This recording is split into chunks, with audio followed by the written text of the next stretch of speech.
What's up, guys? Welcome back to the shop. In today's video we're going to be making a random Damascus with 1084 and 15 and 20. I'm going for about 100 and so layers, and I'm going to be making a big old brisket knife for cutting up our brisket for 4th of July. So a little backstory on why I'm making a brisket knife. Pretty much every year on the 4th of July my brother makes a brisket. It's been basically tradition the past couple of years since he started wanting to make brisket. So pretty much I've made a brisket knife every year, so every year I progressively make something nicer because every year I get a little bit better, and his brisket comes out a little bit nicer every year because he gets a little bit better as well. So that's pretty much it. And so this year I had him design whatever he wanted me to make him, and we're gonna make it out of some Damascus, and hopefully it turns out a-okay and looking good. So pretty much we're starting with 16 layers, and I'm slowly working it down to a manageable size so I can cut it in half and stack it.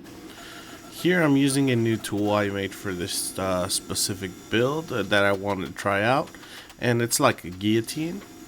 So I'm using it to cut it in half. That way I can fold my billet and stack it. Doesn't really work all that well. I mean, it cuts perfectly fine, but the whole folding and stacking actually gives me an issue down the road, which gives me a small delam, which I think is introduced here at this part of the build. So I'll probably just be extending it and layering my billets as I normally do, because that's just safer and I always get a pretty good result. I rarely get a random delam in the middle of my billet. But as I always say, you live and you learn. So now I know that this method doesn't quite work out as well as I had thought in my head, but it's something I could visit again in the future once I have a power hammer. Hopefully not in the too distant future. I can have a bigger shop where I can, get a power hammer and have a lot more fun other than just squishing stuff. So here at this point I'm at 32 layers. And I'm just forging it down with my press, slowly getting it to stick together and become a nice solid block so I can start more aggressively pressing it. Here as I'm pressing it, I start seeing some issues in the video, and that is that the very end of my billet kind of opens up a little bit, and that's gonna introduce a little bit of a problem as well, but that's just more material loss is the only real problem I get there. But I always end up having to cut off the ends of my billets anyway, so it's not too much of a big deal as long as I get it to forge weld properly. And here I've exceeded my width. I wanted about 2 inches, so I have 2 1-inch kiss blocks on there to give me my 2 inches, and I'm just dropping it back down to having a 2-inch width for this guy. Ultimately down the road I would like to have more kiss blocks and more different tools for the press so I can use it in many different ways, but I gotta find a good storage method or somewhere to put them, because so far right now I'm just using the edges of my press as my table, and because I have limited space I don't really want to bring in another toolbox or anything like that, so it's just a thought for now. And here I'm using my straightening dice to get it all the same thickness and the same width overall. Make sure that I have nice even pieces for when I cut and restack it again.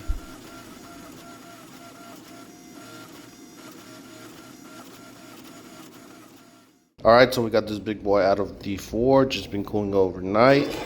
It's about 1 inch by 14 inches, just a little bit over 14, just a little under an inch. And it's looking pretty good. 32 layers.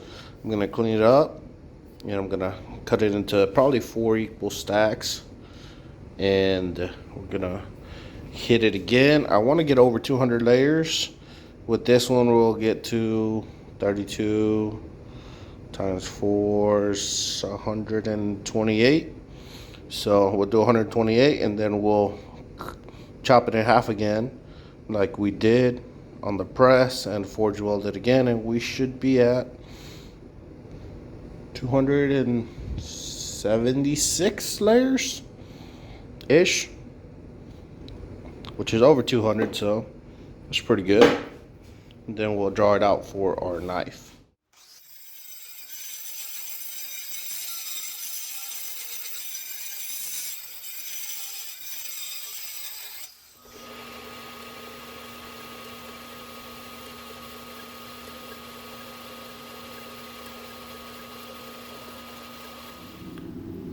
And here I'm just welding up my next billet. I'm just using a little tack welds on all the different corners to hold it together. Since it's such a big billet, it really doesn't need to be that welded up. I do weld the seams completely, but I always like to leave the edges, I guess, without welding. That way the flux can get in there.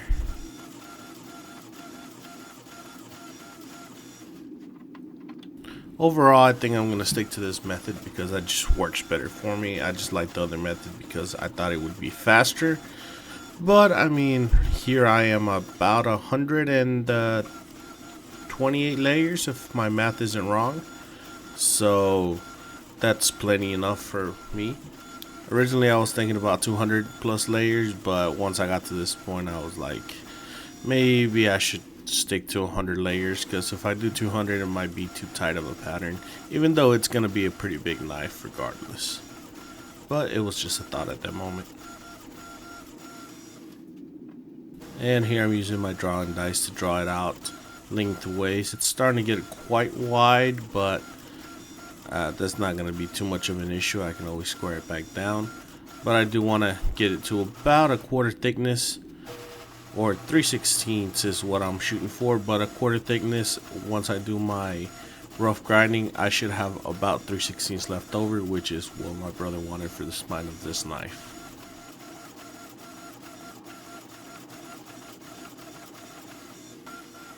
And here I'm pressing it down. Those are 1/4 inch kiss blocks down there at the bottom, and that's just going to be my rough guide for where I'm going to end up with this billet.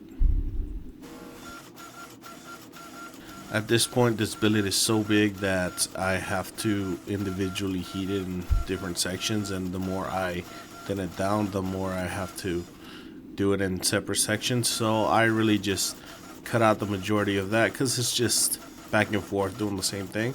And here I am at a quarter.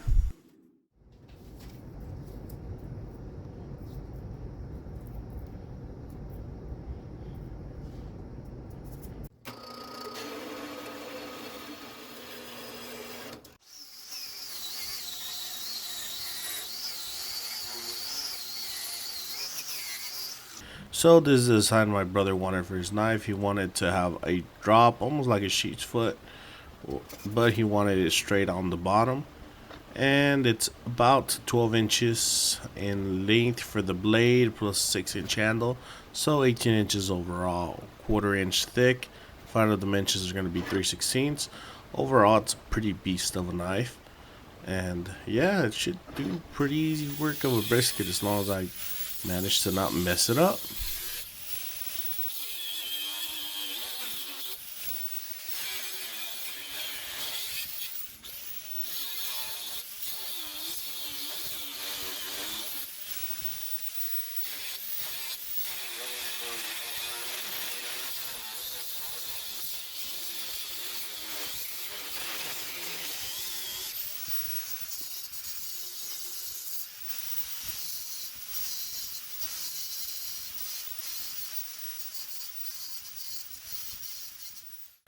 Getting the profile of this knife wasn't too difficult, pretty much because it's about 2 inches wide, 2 inches tall, and thanks to the kiss box I was able to get it pretty much there at 2 inches. So all I had to really do is take off some material with the belt grinder for where the handle goes and where the top of the knife swoops down.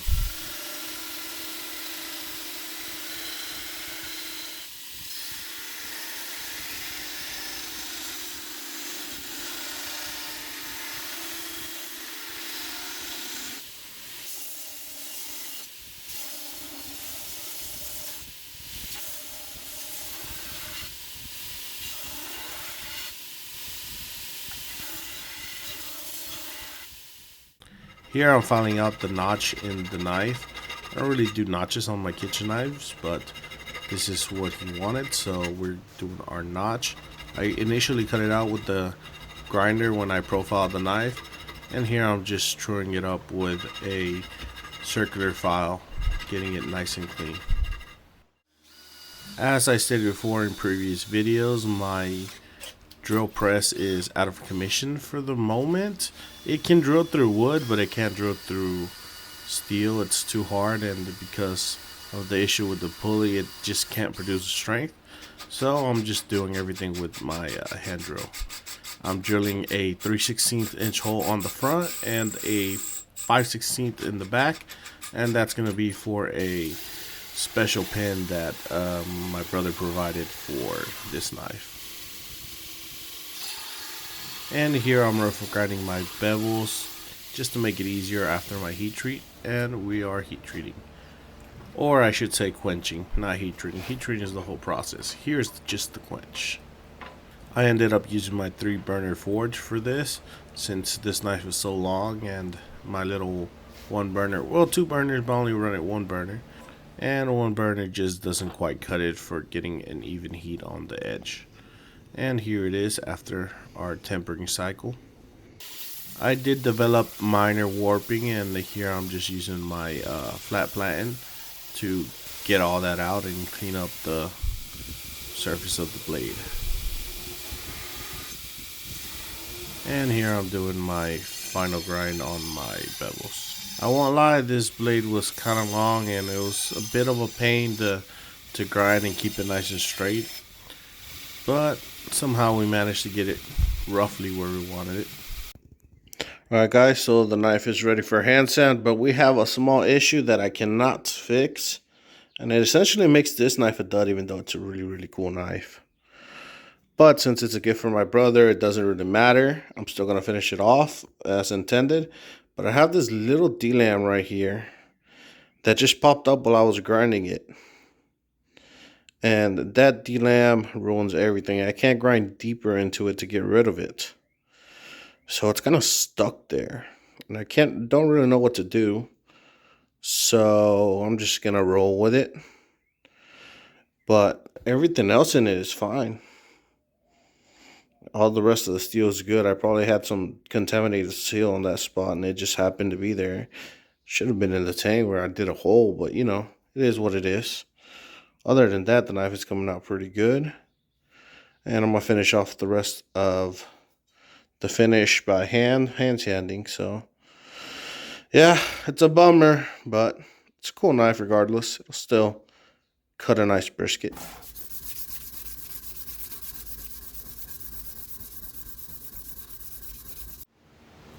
And for my handle material, I'll be using these 2 blocks of Manitoba burl wood that I got from my buddy at Rainy Day Forge.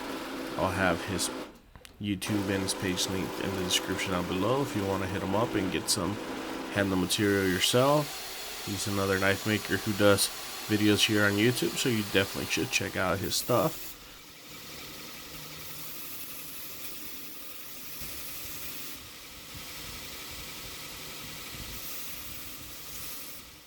And on this knife, I'm actually gluing up the handle before I do any of my etching, because I want my etching to go all the way around the knife, all the way through the spine and throughout the handle. So to do that, I need to glue on my handle first and then etch it. Because this is a stabilized wood, I can kind of get away with it, but still I like to use extra protection, so down the line I will be giving it a coat of clear nail polish. That way that keeps any of the coffee or ferric chloride from seeping in wherever it can. And since I haven't really ranted on this video, I want to rant a little. So the holes that I did on the tang, if you didn't see them, you can go backwards and see. I have 3 pretty big holes on the tang and 2 smaller ones up towards the front and the back. Those I'm filling up with epoxy, and they serve 2 purposes. One, they help the knife handle grab on better. It gives another extra layer of strength. That way it's grabbing onto both the steel and the handle material on both sides. So that's one reason. The other reason is because by removing the steel and replacing it with epoxy, it lines out the actual weight of the handle. So I like to do that whenever I can.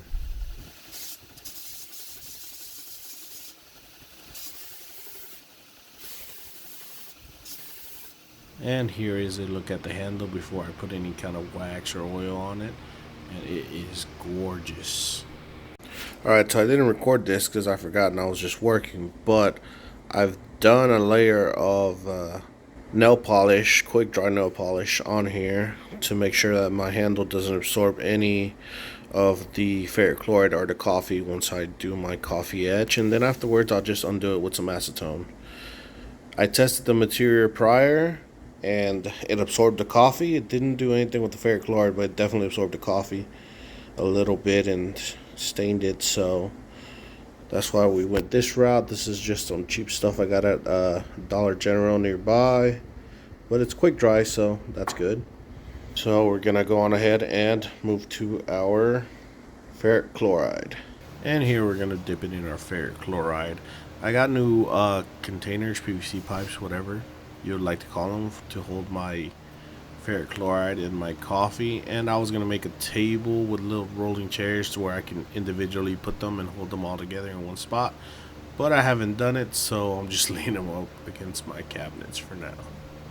If you like the video, be sure to like the video. If you think this looks pretty cool, you should definitely check out my other builds and check out my other videos. And yeah, this guy's pretty sharp.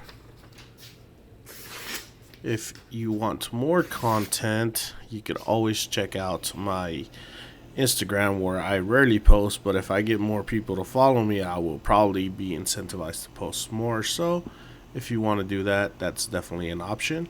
But here's a final look at the knife. That pin he gave me is a Spartan helmet, and that thing looks sick on there. I was very scared that I was going to put it on backwards or upside down or something, but I was very careful and I got it done right. And the pattern just overall looks really good. And because I actually hit it with some muriatic acid and cleaned up that little spot, it kind of hides. If you close your eyes and you're not looking in that direction, you won't even tell it's there. Overall, it's an awesome knife. Very beautiful. I wish I had it in my kitchen, but it's gonna go to my brother's kitchen, unfortunately. But yeah, overall the handle is beautiful. That shade of purple that it has in it, absolutely gorgeous. And here's my brother cutting the brisket. Unfortunately, I have no sound for it because everybody was talking in the background, and I can't show off everybody talking. That's not nice. So here we're cutting our brisket, and this thing came out very juicy. And overall, the best one he's done so far. I'm hoping next year he does a little bit better. And we're just going to have to see. Maybe we're going to have to get a pellet grill or something. I don't know, something for the future thoughts. And yeah, stay tuned for next year where we make a different random looking knife for our brisket. Overall, thank you very much for watching. Greatly appreciate you guys, and I will catch you guys in the next one. Peace.